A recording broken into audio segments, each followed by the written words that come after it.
Hey, what's up, everybody? This is your boy Kenny, and this is my review for Uncensored, season 1, and this episode is on Tamar Braxton. This was a really, really good episode, and in this episode, we really see a lot of Tamar's essence, and, what is it about Tamar that makes her so alluring, and what makes her stand out. She even talks about in this segment of Uncensored that she knew she wanted to be a singer at 5 or 6 years old, and that was the only thing she wanted to be. And she's like, she knew it was her destiny. And we see that she's the youngest of the Braxton sisters, and we have grown to love them all. For those of us who are fans of the Braxton family values, and we've really seen how so diverse these sisters are, but they have a very strong bond, and they really are big on family and love. So even though they're so different and sometimes they can get combative, but they have each other's backs, and that's something that is very commendable, because we see positive family love on TV as well as some drama, but she even talks about how she had an amazing childhood. They're from, Severn, Maryland, right outside of Baltimore. It was cool that they talked about, how, Trina and Tawanda, she said that, Tawanda, because, all the sisters were also commentators on the episode, along with, Mama Evelyn, love her. Tawanda was saying that how when they were kids, her and Tamar were very close, and one thing that they would do is that every day they would go to 7-Eleven to get a honey bun and a Slurpee. So yes, I know about them Slurpees, and I know about 7-Eleven, baby. So I was like, yeah, they definitely from the DMV. I felt that. So, because we don't play when it comes down to them Slurpees at 7-Eleven now. So I was just like, yeah, that's pretty cool.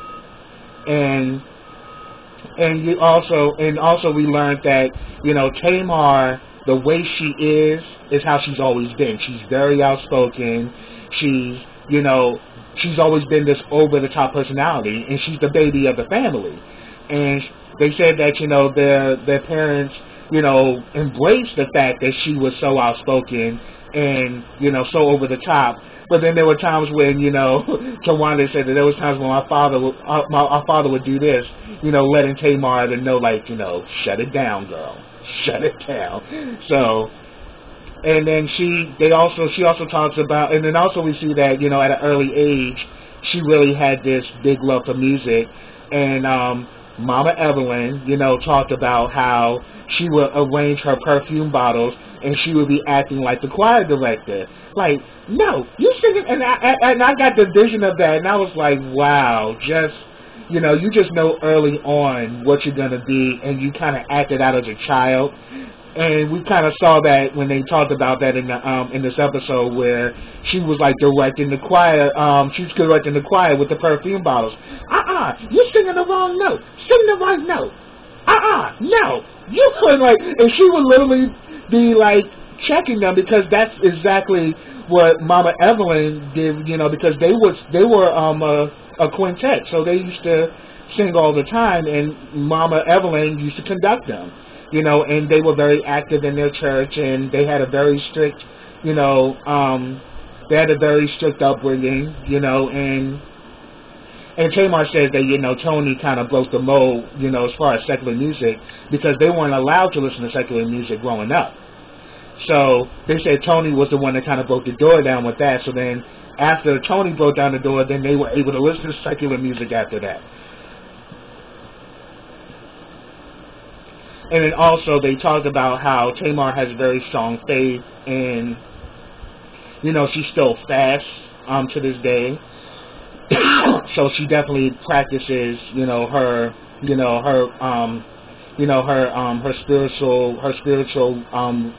spiritual discipline, as well as still keeping her faith. So I thought that was definitely something to admire. And then she pretty much talked about growing up, she had like this very fairy tale idea of her parents, because the parents never fought in front of them. she said that she felt like her parents were like the Cosbys, and she kind of had that upbringing where she felt like, here it is, both of my parents are pastors, and we really felt that closeness and that family love. But she said that unfortunately life happens, and she said that's what happened between her parents, because both her mother and her father, they met when they were younger, and they got married very young. So they said when life happens is that one thing the thing that you liked when you were like 18 or 19 is you're not probably going to like the same thing when you get like in your 20s and 30s. As you grow, you evolve in things, and you change as an individual. So eventually, things change between their parents, and we definitely know by watching the Braxton Family Values that, their father, pretty much had an affair with a woman in the church, and it went on for 9 years, and eventually, it led for her parents to, forgive me, I'm tripping on my words, but, the affair pretty much was what led to her parents to get a divorce. And she talks about how it really affected her idea of a man, because she was very close. She was a daddy's girl, so she looked up to her father. And then when that happened, she had said like for 8 years she didn't even speak to her father. So she pretty much relied on her mom, and was there, and she also was there helping her mother get through the heartbreak. And also in this episode, they talked about when Mama Evelyn went in for heart surgery, and then she had a stroke, and the devastation that she went through at that time, and how, it really shook up Tamar, because they actually talked about how when they heard about it, she was kind of the last to know, because, Tamar is very passionate, and she wears her heart on her sleeve. So she said that, faith is what got her through that hard time, dealing with Mama Evelyn. So, and then she also talks about, when she was like 6 years old, she saw Star Search, and she said that, yeah, she wanted to be this big star. She pretty much wanted to be like Mariah Carey. Now, granted, Whitney Houston even, endorsed Tamar and said that, Tamar was going to be a big star, and that she had a phenomenal voice. And indeed, we have come to know how much of a phenomenal singer Tamar is. I mean, her range is out of this world.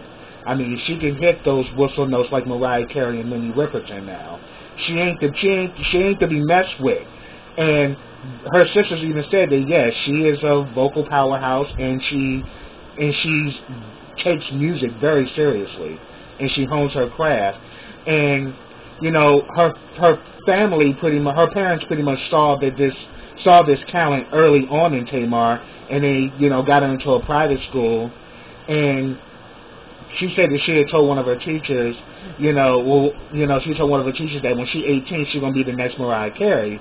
And she says, well, aren't you going to go to college? And she says, what? They're going to teach Superstar 101? So she knew early on that, going that route was not going to be for her, that her following her dreams and her passions was what she had to do. And sometimes it's like that. I mean, people kind of tell you that you have to, go to school, get an education, all those things. And those things are great. But then some people, they learn in different ways. And then some people have to go a different route in a different direction because God has a calling on their life. And there's something special and unique about that person. And God's going to have them go a different journey. Because there are multiple pathways to success, and it's all relative to the individual. And that was the case with Tamar, because Tamar had 5 record deals, and she didn't get her first hit until she got signed to the 6th label, which was with L.A. Reid when he became the head of Epic.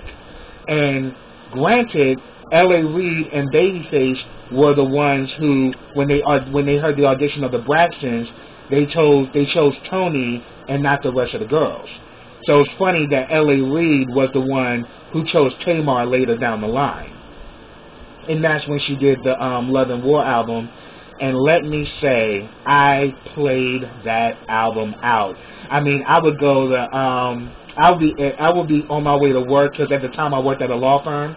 I literally be in my headphones on the bus and on the train, like, now your toe, now your toe, now your toe, now your toe. And I would just be getting my life listening to Tamar. One-on-one fun, one-on-one fun. I literally loved that album. And, you know, she said what made that album a success and what made her success was, you know, before, when she was at these other labels, she had the voice, but they were always trying to give her this image, you know, to go with the voice. And as far as marketing, they didn't know what to do with her. So even though she released projects and even though she was, you know, immensely talented, nothing never took off.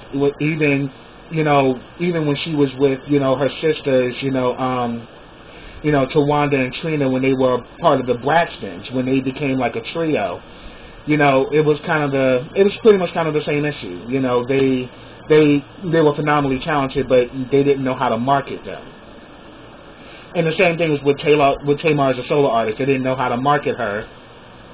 So a lot of those deals went bad. But the thing about it is that she never gave up on her dream, and she never gave up on her passions.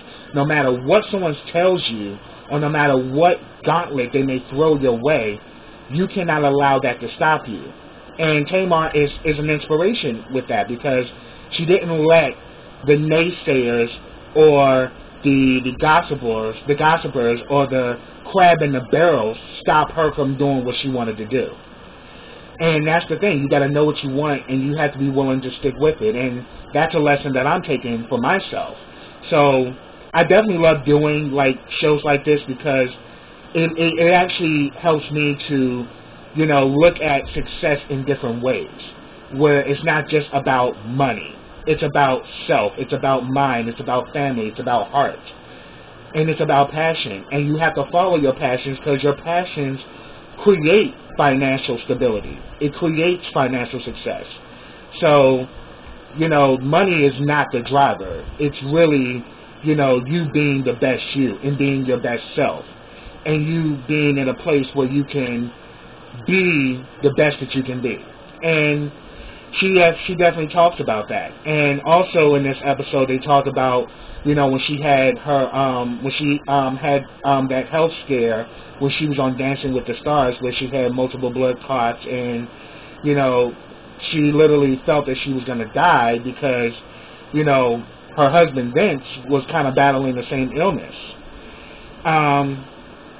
And pretty much what she said, that, you know, life, there is no control. Life, in some things in life you're not prepared for, but you got to face the moment and deal with it. And sometimes life calls you to do those things. But she said that going through that changed her life. She now lives her life with no regrets, and that she lives life for no one but herself. And she said, because one day can change everything. And that's true. You know, and, you know, being in my line of business, definitely that's true, you know, as far as everyone. You know, one day something bad can happen to a good person. But she said that, you know, faith kept her going. She also talks about her son Logan, and oh my God, Logan is so adorable. He looks just like Vince, but he says he acts like her. And, you know, I thought it was cute because he calls Mama Evelyn, he calls her Mom-Mom, and that's exactly what I call my grandmother. I actually call her Mom-Mom, and I still call her that too. I still call my grandmother Mom-Mom to this day. So I was like, oh, that's cool. And he likes to make grandma's biscuits. He likes to make lemonade. And, you know, Tamar, you know, just said that, you know, Logan is the light of her life. And, you know, seeing her as a mother, we definitely seem to change from before, when she first was on Braxton Family Values. We definitely saw when, you know, how Tamar was in season 1, but then once she became a mother, how it changed her, you know, even on, you know, the other spinoff, Tamar&Vince.